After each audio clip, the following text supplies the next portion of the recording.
Donc eh bien, nous voilà nouvelle vidéo sur la pollinisation dans la serre. On continue en fait, ça c'est l'évolution, la suite de l'autre fois. L'autre fois on était dans les fraisiers, bon là aujourd'hui c'est les tomates.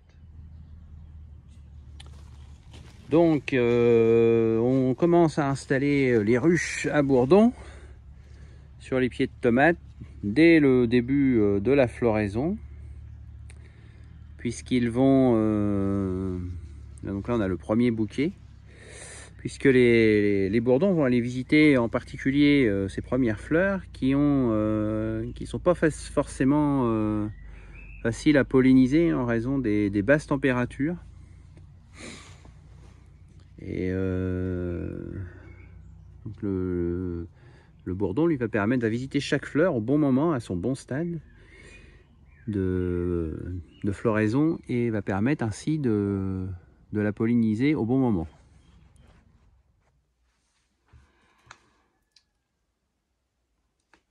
Voilà, donc j'ai identifié que dans ma serre j'avais besoin de ruches à bourdon pour la pollinisation. Donc moi je procède de la façon suivante, c'est que je vais sur le site Chrysop. Voilà, donc je tombe sur un site comme celui-là. Donc ici vous pouvez visiter le site, hein, c'est très intéressant. Je vous mettrai le lien en description de toute façon. Donc là, pollinisation. Donc là, il nous suggère, j'ai tapé 4 lettres, il me suggère déjà des choix.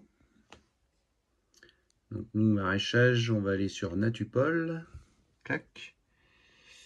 Donc là, on a la ruche. 70 €, on économise 5%, apparemment il y a une promo en ce moment. Et puis donc ici on choisit la standard ou la Excel. Moi je vais prendre la Excel.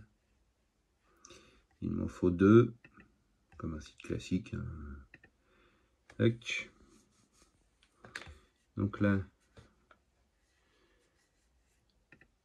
je commande, tout simplement. Voilà, donc la ruche à bourdon que j'ai acheté chez Chrysop. Natupol Excel, c'est un modèle un petit peu plus important que la ruche que j'ai mis dans les fraisiers. Donc ça se présente toujours de la même façon, hein. La ruche en elle-même avec, on voit les bourdons du couvain à l'intérieur. Et il y a bon nombre d'individus, hein.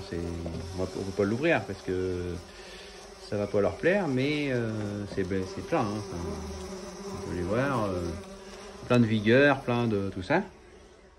Donc ici, le petit opercule avec la poche de sirop qui est en dessous là pour qu'ils se nourrissent. Parce que grosso modo, dans nos tomates, ils vont pas trouver la nourriture suffisante pour tout le monde, hein. C'est effarant tout ce qu'il peut y avoir, hein. Ça grouille. Donc on va aller placer ça dans la serre.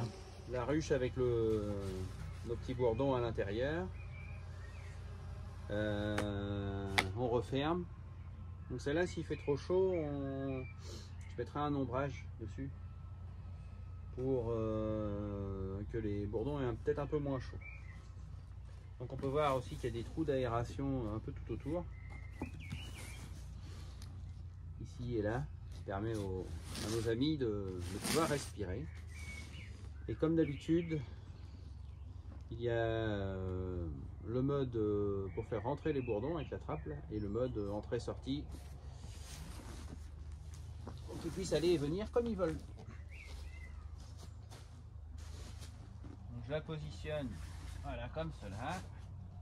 Donc voilà la petite vidéo sur la pollinisation des tomates. On voit pas très bien, mais je peux vous dire que derrière moi, les bourdons sont très actifs. Il y en a partout, ils visitent la serre. Et ils vont très vite s'activer à butiner nos petites fleurs de tomates pour qu'on ait des belles tomates cet été. Donc je vous dis à très bientôt, portez-vous bien et allez sur la boutique Chrysope, c'est très sympa, on trouve vraiment de belles informations. À bientôt, salut.